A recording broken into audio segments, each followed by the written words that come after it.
Fala, beleza, pessoal? Como é que vocês estão? Mais um dia estamos aqui e hoje para estar estudando a lição de terça-feira, dia 18 de agosto, com o título Sangue Inocente. Mas antes de estar começando, como já é de prática, vamos fazer uma breve oração pedindo o auxílio do Senhor e do Espírito Santo. Muito obrigado, Senhor, por mais um dia, por mais um momento que estamos aqui, estudando um pouco, Senhor, sobre os acontecimentos finais da vida do Senhor, o que aconteceu e como podemos tirar proveito disso para nos achegarmos mais, estudarmos mais a Sua palavra, fazermos a Sua vontade e, claro, ajudarmos também outras pessoas a um dia podermos nos encontrar e chegar no céu. Fica conosco, nos ajuda, nos dê o entendimento, Senhor, não pelo nosso próprio mérito, mas pelo Espírito Santo que ajuda a todos que pedem conhecimento a Ele. Em nome de Jesus. Amém. Vamos lá. Sangue inocente. Descer um pouquinho aqui. Os principais sacerdotes e as autoridades do povo traçaram um plano para matar Jesus. Judas, porém, não pretendia a morte do mestre. Ficou atônico ao vê-lo condenado sem reagir. Nunca se viu como inimigo, mas como o aliado mais valioso de Cristo. Judas tentou forçar Jesus a agir, a se impor e a assumir o papel do Messias político e militar que muitos esperavam. Ele imaginava estar ajudando. Pensava, vou entregá-lo às autoridades e ele será obrigado a mostrar do que é capaz. Talvez eu até ganhe uma promoção e um agradecimento. Judas lembrava-se de quando Jesus se recusou a entrar na empolgação da multidão que queria coroá-lo rei após ele alimentar os 5.000 da Galileia. Ele encerrou aquela ideia imediatamente e muitos deixaram de segui-lo, especialmente quando afirmou que, se não comessem sua carne e bebessem seu sangue, não teriam vida. Agora Judas tentava mais uma vez empurrar Cristo nessa direção. No entanto, no julgamento, descobriu que a consequência seria terrível, permitiria que o crucificassem. Essa percepção o aterrorizou. Ainda tentou convencer os inimigos de que Jesus era inocente, mas os líderes não se comoveram com seus apelos. Eles estavam decididos a matá-lo. Judas devolveu as moedas de prata e saiu tomado por culpa e desespero. Naquele momento, percebeu a dimensão do que havia feito e já não havia nada que pudesse fazer para salvar Jesus. Sua duplicidade no relacionamento com Cristo finalmente cobrou o preço. Judas queria Jesus e seu reino, mas também queria o mundo, e nunca se rendeu por completo. Antes de sair do cenáculo, o mestre ainda lhe ofereceu graça e perdão, mas Judas cedeu às trevas e acabou fazendo o que jamais imaginou: tirou a própria vida. Chegou a esse ponto porque confiou em si mesmo, tentando encaixar Jesus nos próprios planos em vez de construir uma vida sobre ele.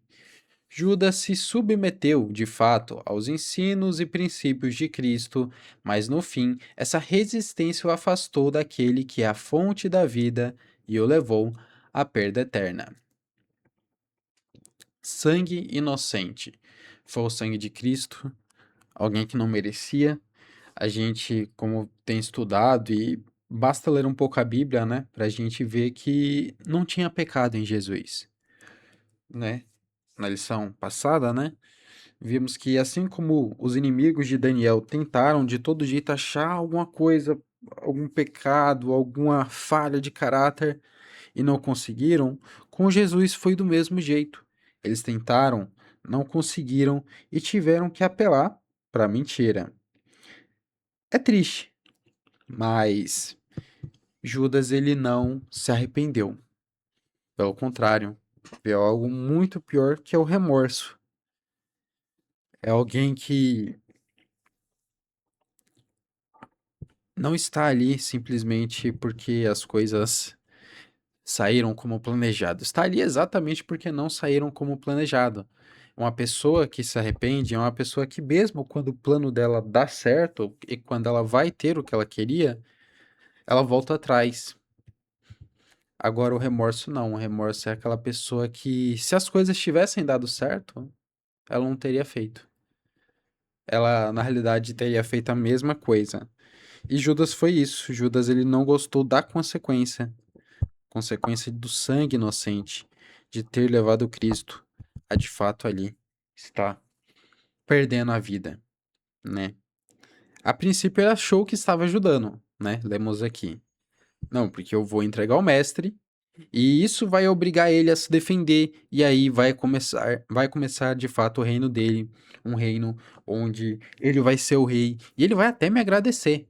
Olha que doideira. Olha que coisa, que pensamento que talvez na mente dele estivesse naquele momento fazendo sentido, mas que não era nada do que Cristo demonstrou, nada do que ele veio fazer e nada do que as próprias escrituras apontavam que iria acontecer. Enfim, algumas pessoas até podem falar o que quiserem, mas o dinheiro nesse momento falou mais alto também. Ajudou a Judas a fazer o que ele de fato fez. E isso por último, né? Simplesmente trouxe as suas consequências. Aqui embaixo temos uma pergunta. Diz o seguinte: o que você governa? Só um momento. O que governa seu coração? A vontade de Cristo ou os seus próprios interesses? Mais uma vez, a lição com essas perguntas. Que lição? Quem está fazendo a lição, por favor, é algo muito bom para você estudar sozinho, mas não é o tipo de coisa que deveria se estar lendo quando a gente vai fazer um panorama aqui com outras pessoas, né? O que a gente pode falar é que existem momentos e momentos, situações em situações, né? E até mesmo dificuldades e dificuldades, né? Existem defeitos, problemas que eu não vou cair, mas que talvez você do outro lado caia. E existem coisas que você provavelmente já venceu, já está tranquilo e não sente atração nenhuma, mas que acaba governando o meu coração, entende? Ninguém está isento dessa, sabe, dessa manipulação que o pecado faz para que a gente tenha intenções malignas e intenções de fato que vão contra o caráter de Deus, né? Essa pessoa não pode falar, não, eu não tenho tendência ao pecado. Não, todos nós temos. Talvez você não tenha para algumas coisas que eu tenho e vice-versa, eu não tenha para algumas coisas que você tem, né? Existem pessoas que, né, ela simplesmente não tem dificuldade com alimentação. É uma pessoa que, por mais que seja difícil para ela, ela até que conseguiu, relativamente com a tranquilidade maior, ter uma alimentação saudável e não ficar bebendo álcool e ficar com várias coisas que detonam a saúde, como ultraprocessados e refrigerantes e tudo mais. São tantas coisas que fazem mal hoje em dia. E existem pessoas que têm essa facilidade maior, né? Você, por exemplo, você gosta de comer fruta? Tem muita gente que gosta de comer fruta e tudo mais, e faz a saladinha. Tem outras pessoas que não, entendeu? Tem pessoas que têm facilidade para beber água, outras pessoas que não. Tem pessoas que não têm, tem pessoas que não têm a mínima tendência a mentir. A pessoa que fala a verdade, pronto, ela é desse jeito. Tem outras pessoas que precisam se esforçar porque elas mentem sem, sabe? Simplesmente ali no meio da situação, a ponto que ela fala, caramba, menti, entende? Né? Então, assim, é algo que vai automático, a mentira vem automática. Isso vai para muitas coisas. Por isso, quando a gente fala, né, o que governa o seu coração, a vontade de Cristo ou os seus próprios interesses, a gente tem que entender que tá tudo mesclado, né? A vontade de Cristo precisa reinar. Mas não dá pra gente mentir e falar, não, a vontade de Cristo reina no meu coração e é 100% isso, porque senão a gente não estaria caindo, correto? Enfim, essa lição, espero muito que vocês tenham gostado, uma lição bem interessante para a gente refletir e que possamos, né, aprender com o erro das outras pessoas, né? Isso é uma das coisas que eu venho aprendendo cada vez mais, por mais difícil que seja. Vou arrumar o microfone aqui. Por mais difícil que seja, que é aprender com o erro das outras pessoas, né? E a Bíblia ela traz várias pessoas, personagens que em determinado momento acertaram, mas em que em determinado momento erraram.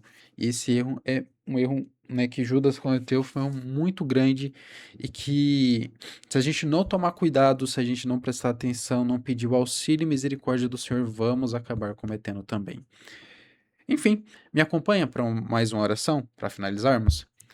Muito obrigado, senhor, por esse momento que passamos estudando um pouco sobre, de fato, senhor, o erro que Judas teve, os pensamentos, o que ele estava pensando no momento, o que ele acabou fazendo, que foi algo que mudou o rumo, senhor, da história que nós temos hoje, que infelizmente fez ele acabar perdendo, senhor, a oportunidade de ser perdoado, de estar ao lado do senhor novamente.